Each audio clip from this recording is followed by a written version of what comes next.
선생님들 안녕하세요. 역전입니다. 반갑습니다. 자, 어제 주간, 정관장 여자 배구, 세마엔, 축잡구, 남자 스포츠 오바오바 갔는데, 남자 배구는 언더가 났고, DB 오바 나면서 두 조합 중에 한 조합 적중을 했는데, NBA가 요즘 좀 어렵네요. 정말 어렵네요. 야, 오늘 같은 경우는,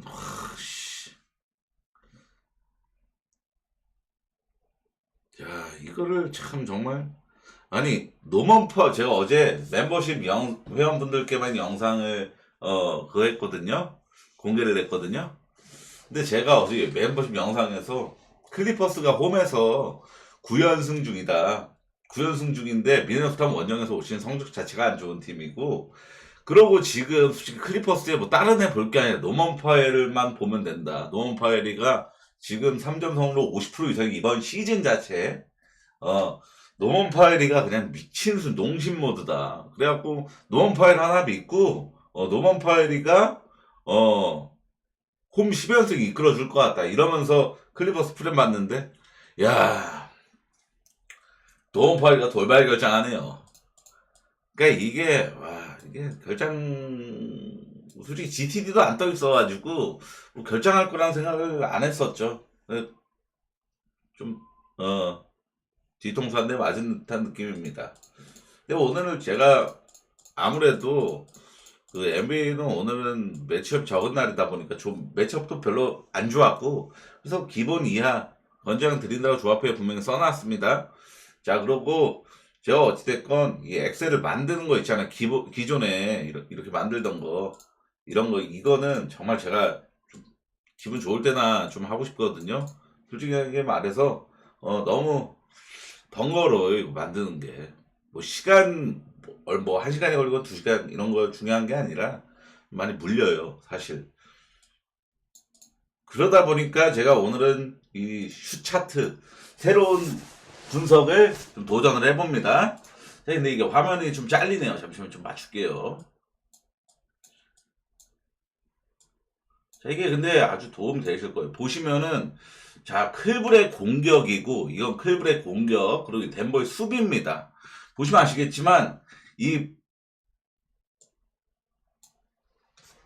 이게 제한된 구역이라는 뜻이거든요. 제한된 구역이라는 뜻인데, 이게 뭐냐. 그러니까 모든 팀이 제한된 구역에서 제일 공격 시도가 많습니다.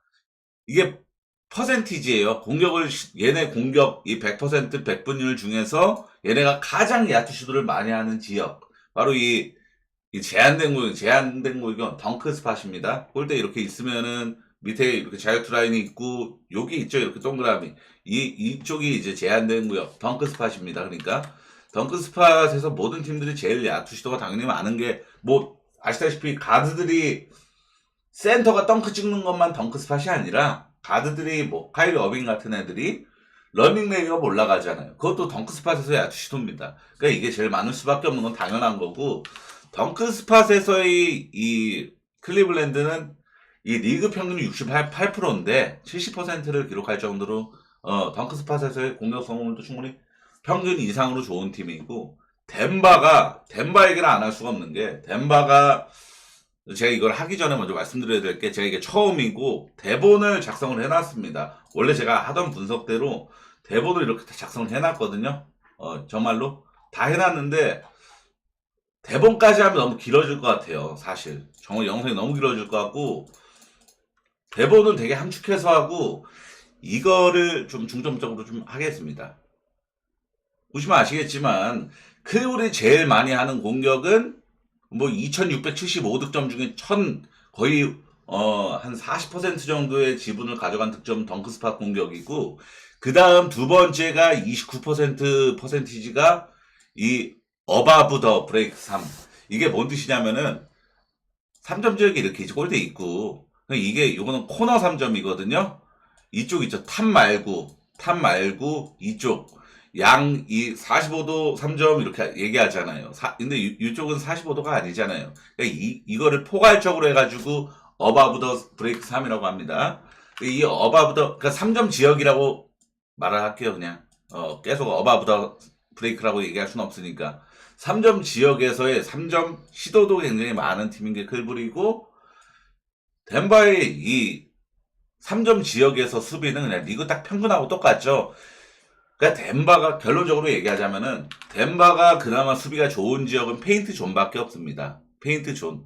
결국에는 이 경기가 만약에 언더가 나는 시나리오 아니면 덴버가 역배승을 하는 시나리오는 이 클블의 페인트 존 공격이 아주 볼품없는 성공률을 기록하는 그 시나리오가 제일 유력한데 이게 왜 그냐면은 이것도 좀 얘기가 길어질 것 같은데 요키치라는 엄청난 요키치가 딱 공격만 잘하는 선수면은 지금 현역 중에 1왕 제일 잘하는 현역 선수라는 타이틀에 안 달리겠죠. 수비도 엄청 좋은 선수인 건 분명합니다. 근데 요키치의 유일한 단점은 퍼리미터 수비예요. 가로 수비. 그러니까 결론적으로 발로 움직이는 수비. 이게 당연히 발이 느린 선수 체구가 있다 보니까 그러다 보니까 이 가드들의 엄청나게 빠르게 돌파해서 러닝 레이업 이런 거를 운동 능력 이렇게 빠르게 따라가는 블락킹 능력 이런 게 조금 약점이죠. 단점이죠. 그러다 보니까 이 페인트 존 수비 결국에는 골대가 이렇게 있으면 요까지는 수비가 좋은 건데 이 덩크 스팟 안쪽에서는 수비가 안 되는 게 덴버죠. 결론적으로 그리고 이것도 이거 하면 너무 길어지겠다 보니까 이건 내가 좀 판단을 좀 잘못한 것 같습니다. 이것도 그냥 보시면 되겠고 우선 요키치는 이제 대본 쪽으로 좀 넘어갈게요.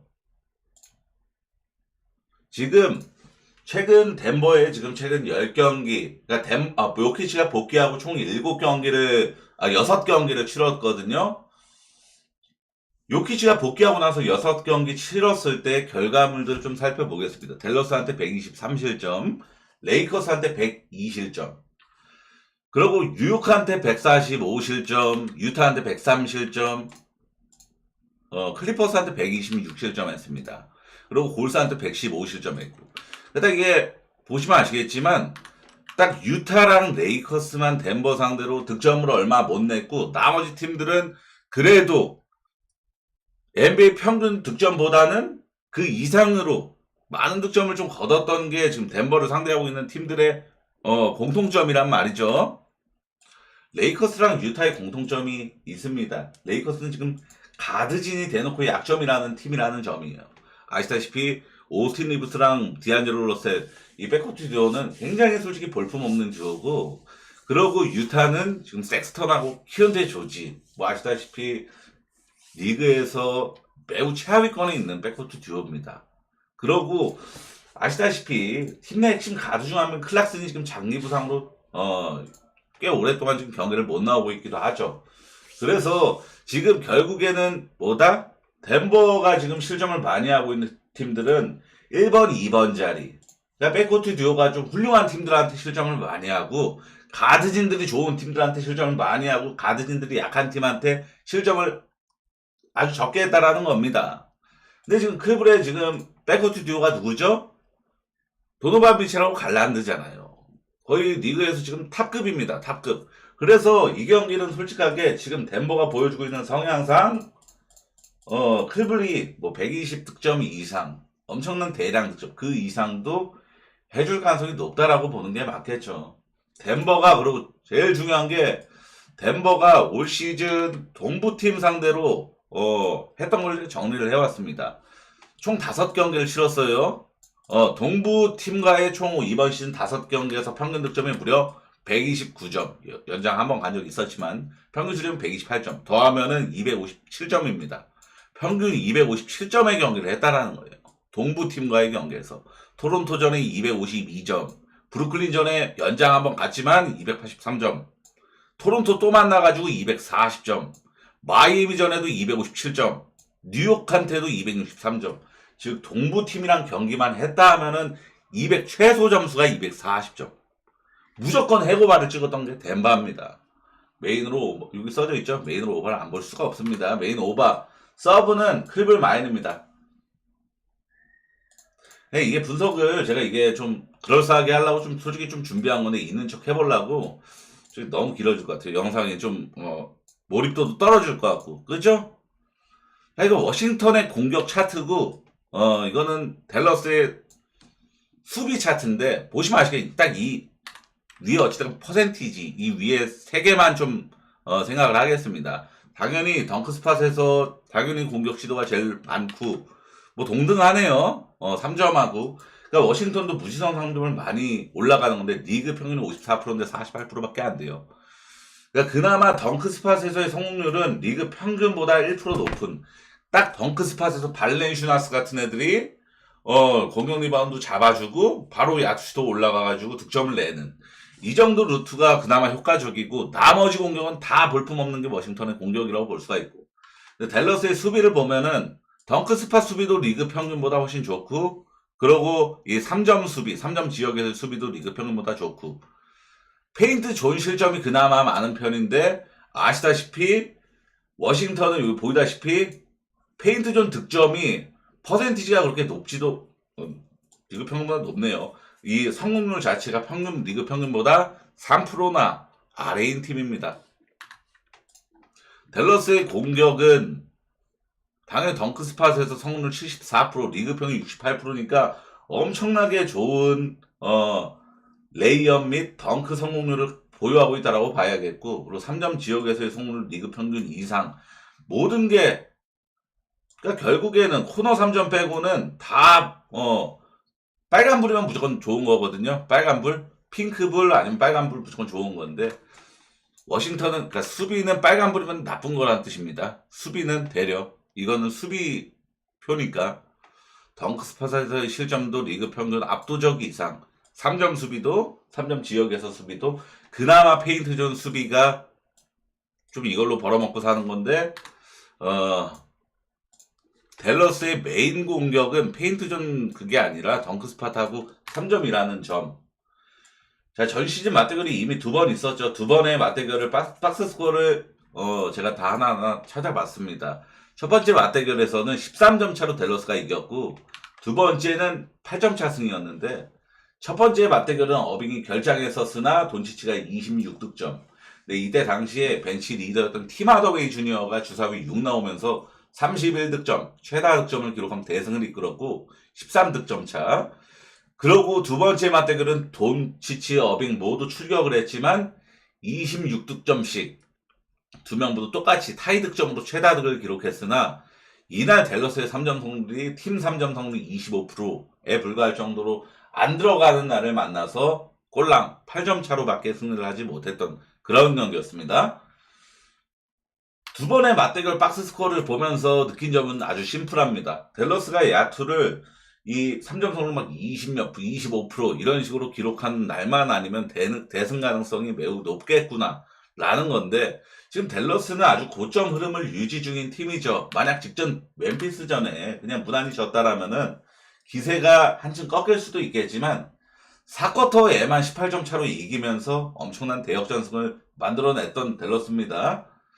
기세가 엄청나다고 봐야겠고 현 시점 최근 5경기 팀 야투 부분 리그 4위 3점 성공률 2위 TS도 4위 오펜 레이팅 6위 즉 득점과 관련된 공격 쪽 지표는 모든 지표가 최상위권을 달리고 있는 댈러스입니다. 워싱턴은 직전 경기 또 패배하면서 15연패를 달성했고 또 기준점 무시 마인을 당했습니다. 저번 영상에서 설명드렸듯이 마인 성률이 저번 영상 기준으로 2할 1푼이라고 말씀드렸어요. 2할 21%. 근데 직전 경기도 마인을 당했으니까 이제 뭐 한 19%, 뭐 이 정도로 좀 내려앉았겠죠. 그 정도로 마인 성률이 굉장히 저조한 팀이에요. 아니 프렌 성공률이.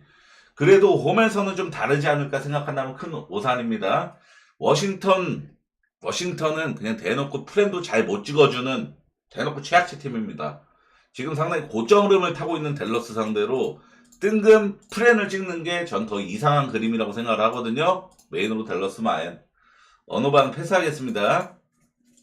토론토랑 이건데 오클라호마의 수비인데 토론토는 그러니까 모든 팀들이 덩크 스팟 그게 제일 많고 그러고 얘네는 뭐 앞에 살펴봤던 팀들은 다 3점 지역에서 3점 시도가 두 번째로 많았지만 페인트존 득점이 얘네는 지금 득점 자체가 2순위로 많을 정도로 이 페인트존 득점을 굉장히 많이 그러니까 2점 슛 선호를 좀 많이 하는 성향을 좀 읽을 수가 있겠죠. 리그 평균보다도 덩크 스팟의 공격이 6%나 높고 근데 오클라호마는 덩크스팟 수비도 상당히 좋다라고 봐야죠. 5%나 리그 평균보다 아래고. 그러니까 모든 수비 지수가 부동불도 없어요. 오클라호마는 그냥 뭐 수비적인 면에서 뭐 흠잡을 것이 없습니다. 그나마 이 경기의 불안 요소는 토론토가 올 시즌 공격 리바운드 2등 팀이죠. 1등 휴스턴이고 2등 팀. 토론토. 그래가지고 이 오클라호마의 최근 한 3년 동안 대놓고 약점이었던 리바운드 지표에서 압도적으로 빨리는 경기가 나올까봐. 그게 좀 걱정인 부분이지만, 그리고 오클라호마가 아시다시피 12월 11일 날에 이제 컵 경기, 이제 8강 토너먼트, 그게 댈러스랑 맞붙죠. 근데 다음 경기가 이제 8일 날에 그 뉴올리언즈 원정을 떠나고, 근데 이번 경기에선 로테이션을 안 돌릴 것 같습니다. 가뜩이나 오클라호마는 벤치 타이밍이 굉장히 긴 팀이에요. 그것도 좀 문제가 될 수 있겠고. 그러고 오클라호마가 아시다시피 길저스 알렉산더랑 루돌트가 캐나다 국가대표 선수들이잖아요. 토론토는 캐나다의 땅이고. 그래서 그리고 토론토 선수들도 뭐 캐나다 국가대표 선수들이 상당히 많고. 그래서 좀 캐나다 국대 내전이라고 좀 볼 수 있는 매치업인데, 직전 오클라호마가 보여줬던 경기는 정말 경이로웠습니다. 유타가 제가 직전 경기 이 유타전에서 분석했던 내용을 좀 복귀해보자면은, 오클라호마가 턴오버의 유발 부분 리그 1등이기 때문에 유타가 대놓고 약점이 턴오버라서 정신을 못 차릴 것 같다. 이러면서 오클 마이메인으로 봤는데 턴오버 29개 나왔습니다. 유타 혼자서. 역대급 기록이에요. 엄청난 턴오버 개수가 나오면서 오클라호마가 엄청난 대승을 해냈던 경기였죠.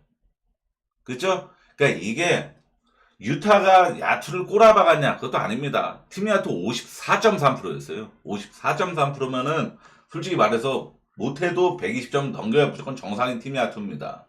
오클라호마보다 대려 야투 더 높았어요. 유타가. 근데도 20몇 점 차로 졌죠. 27점 차로 졌죠. 그 이유가 바로 이 턴오버 29개 때문입니다. 턴오버가 이렇게 많으면은 득점이 당연히 떨어질 수밖에 없고 공격 실패이기 때문에. 물론 오클라호마가 직전 유타전에는 대승이 좀 필요했어요. 컵 대회 와일드카드를 진출하기 위해서는 마진을 충분히 좀 벌어올 필요가 있었던 그런 경기였거든요. 최근 기세가 좋은 토론토 상대로 어떨지, 토론토의 야투 감각은 충분히 좋은 편입니다. 최근에 손끝 감각은 충분히 좋단 말이죠. 문제는 유타도 팀 야투 54%를 찍고 턴오버가 저 정도 많으니까 득점을 얼마 못 냈죠. 토론토도 그 꼴 나올 수도 있어요. 토론토 턴오버가 굉장히 많은 팀입니다. 올 시즌 턴오버 개수 27위.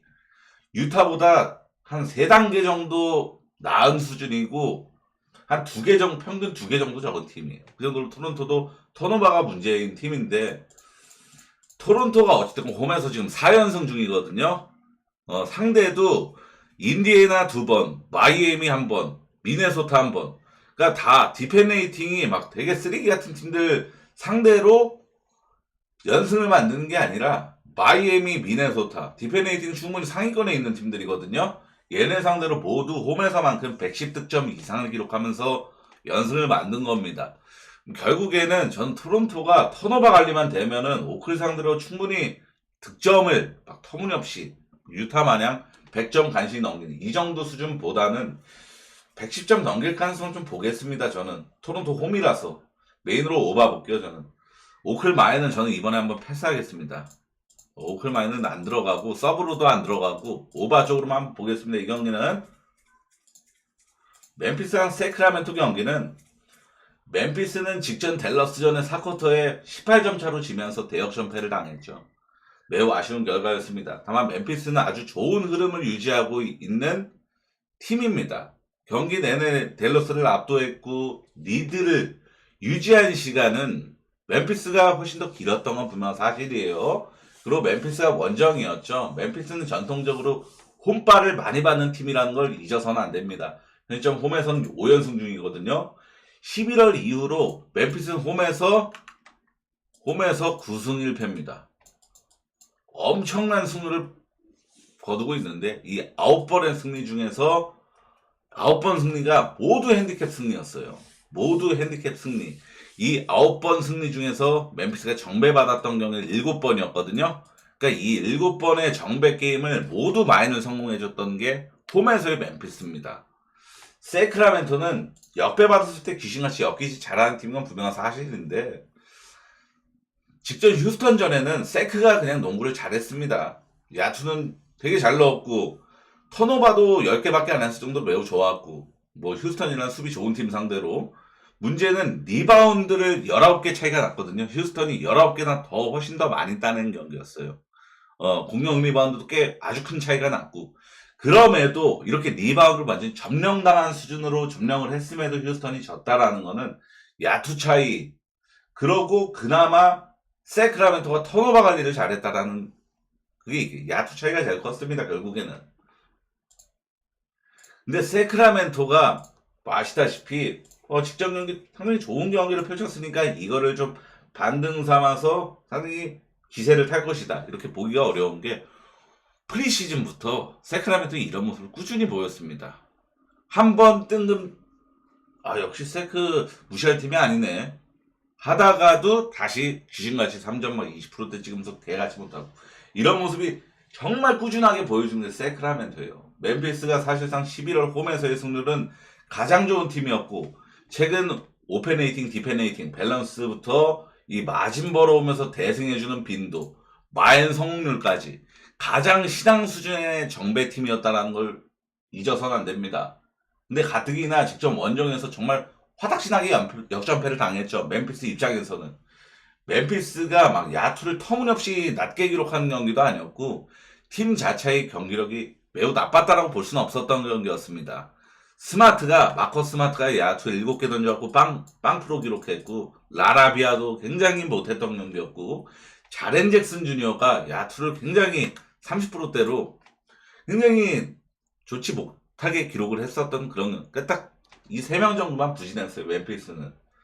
나머지 물론 모란트는 야투가 좋았지만 6개 턴오버를 범했지만 전 멤피스가 연패를 안 할 것 같습니다. 세크가 주사위 6 나오는 거 아니면은 11월 홈에서 핸디캡 승률 100% 멤피스 안 깨질 것 같습니다. 멤피스 마인메인으로 서브는 언더입니다. 균중이 240대인데 이건 세크라멘토가 이제는 오바팀이라고 전혀 볼 수가 없어요. 템포도 빠른 팀이 아니죠. 수비는 그래도 나쁘지는 않습니다. 세크라멘토가 수비가 허벌팀이 아니에요. 수비 지표 충분히 좋은 팀이고 근데 240대다 멤피스가 혼자서 막 120득점 거의 130득점 가까이 막 정말 야투 폭발하는 경기 아니면 저 언더가 유력하다고 봅니다. 세난 경기는 이거를 이제 남은 2경기는 할 필요가 없다 생각해서 안 했는데 세난하고 시카고 경기는 시카고가 이거는 내가 소액으로 샌안토니오 바이네 언더 볼게요. 세난 바이네 언더. 왜냐하면은 이 시카고가 이 코비 화이트가 당분간 결장을 합니다. 그리고 조시 기디가 GTD거든요. 조시 기디가 출전을 할지 말지가 모르는 경기잖아요. 이거는. 근데 지금 시카고가 주전 2명이 지금 빠지는 셈이 된 건데 조시 기디가 결장한다라면 굉장히 난감해질 수밖에 없는 게 시카고 팀 내 어시스트 1등이 조시 기디입니다. 그리고 2등이 코비 화이트고 어시스트 1등이랑 2등이 없다라는 거는 아요 도순무가 거의 코트를 기본 35분 이상은 밟아줘야 된다라는 거예요. 근데 도순무가 리딩 잡을 때 시카고 공격이 얼마나 답답해지는지 시카고 경기 보신 분들은 다들 아실 거라고 봅니다. 결국에는 시카고가 지금 어시스트 1위 조시기디 2위 코비 화이트 없으면은 터프샷 빈도가 굉장히 높아질 수밖에 없습니다. 지금 시카고가 야투 흐름이 굉장히 좋아요. 근데 이게 결국에는 와이드 오픈 찬스를 잘 만들어주는 게 와이드 오픈 찬스 만드는 게 농구에서는 제일 공격을 잘하는 거잖아요. 이 현대농구에서는 3점을 많이 올라가는 농구에서는. 근데 이 와이드 오픈 찬스가 별로 안 나올 것 같아요. 그래서 이거는 웬바냐마가 결장을 하더라도 웬바냐마 결장 확정이죠. 그래도 저는 조시기디가 결장한다라면 세난 마인이 좀 더 유력하다고 봅니다. 세난 승이. 세난 마인 언더를 소액으로 볼게요. 골스랑 휴스턴 경기는 커리랑 디그린이 결장을 확정하죠. 확정입니다. 이래서 이제 골스가 정배였다가 역배로 바뀐 경기가 됐어요. 위긴스도 GTD고 골스가 지금 연패를 하면서 연패가 길어지면서 사정도 굉장히 안 좋은데 지금 핵심 2명 결장 확정이라면은 이거 솔직하게 의미가 굉장히 크죠. 휴스턴은 결장 이슈가 아예 없습니다. 근데 골스가 정배를 받았어요. 이거 함정 느낌, 구린내 많이 맡을 수도 있는데 우선 골스가 휴스턴 상대로 담당 일진 깡패입니다. 상대 전적 14연승이에요. 14연승. 4연승도 무시 못할 수준인데 14연승이다? 이거 절대 무시 못할 수치죠. 골스가 휴스턴 상대로는 그냥 만화담 다 이겼습니다. 한 번도 진 적 없이. 14연승은 아무나 하는 거 아니에요. 절대로. 전 시즌 3번의 맞대결도 홈원점 가릴 거 없이 골스의 싹쓸이 승리. 전 시즌 이 3번의 맞대결만 좀 딥하게 살펴보면은 휴스턴 상대로 골스의 득점 1위는 스테판 커리였습니다. 당연히. 개인야2가 커리 52.3%였습니다. 52.3%. 2등이 클레이 탐슨이었습니다. 58.1%였어요. 3등이 GTD 걸려있는 위긴스인데 개인야2 35.7%예요. 35.7%. 35.7%는 전혀 위협적이지가 않습니다. 살펴봤듯이 지금 왜 골든 스테이트가 휴스턴한테 강했는지 딱 나왔죠. 커리랑 탐슨이 골스가 휴스턴 상대로 강했다고 볼 수가 있는 게 아니라 커리랑 탐슨이 휴스턴 상대로 엄청나게 강했다라는 겁니다. 두 명 모두 야투 52% 이상으로 평균득점 20점 이상으로 이렇게 상대 전적 압도했다. 근데 아시다시피 커리는 결장 확정이죠. 클레이 탐슨은 댈러스가 있죠. 그러다 보니까 이 경기는 솔직히 휴스턴을 안 볼래 안 볼 수가 없는 경기라는 겁니다. 그러니까 이 상대 전적 14연승을 과감하게 무시할 수 있는 요소가 환경이 충분히 마련되었어요. 가뜩이나 더 중요한 거는 휴스턴이 올 시즌 연패를 허용한 적이 단 한 번도 없는 팀이거든요. 위성호 감독이 말했죠. 강팀은 연패를 해서는 안 된다. 진짜 강팀은 연패를 허용해서는 안 된다. 전 시즌 우리은행 연패 안 했습니다. 아시죠? 그런 것처럼 휴스턴이 올 시즌 연패를 꼴랑 2연패도 허용한 적이 없는 팀이에요. 진 경기 다음에 무조건 승리를 거뒀다라는 겁니다. 근데 직전 경기 세크라멘토한테 어이없이 리바운드 19개 압살하고도 야투 안 들어가서 졌죠. 결국에는 야투는 휴스턴이 올 시즌 딱 보여주는 퍼포먼스가 뭐냐면은 진 다음에 다음 경기는 상대 득점을 완전 봉인하는 식으로 철저하게 압도적인 수비 에너지를 끌어올리면서 무조건 연패를 스탑시켰거든요. 저는 휴스턴 승 마이메인으로 서브 언더입니다. 자, 선생님들 오늘 분석 여기까지입니다. 제가 봐도 오늘 이거는 제가 오늘 진짜 아주 좀 이거 획기적이다. 이거 굉장히 좀 주목받고 칭찬받을 만한 그런 분석이 되겠다라는 생각으로 준비를 했는데 막상 해보니까 아니네요. 그렇죠? 이런 거 정리하고 이런 거는 선생님들 그거 할게요.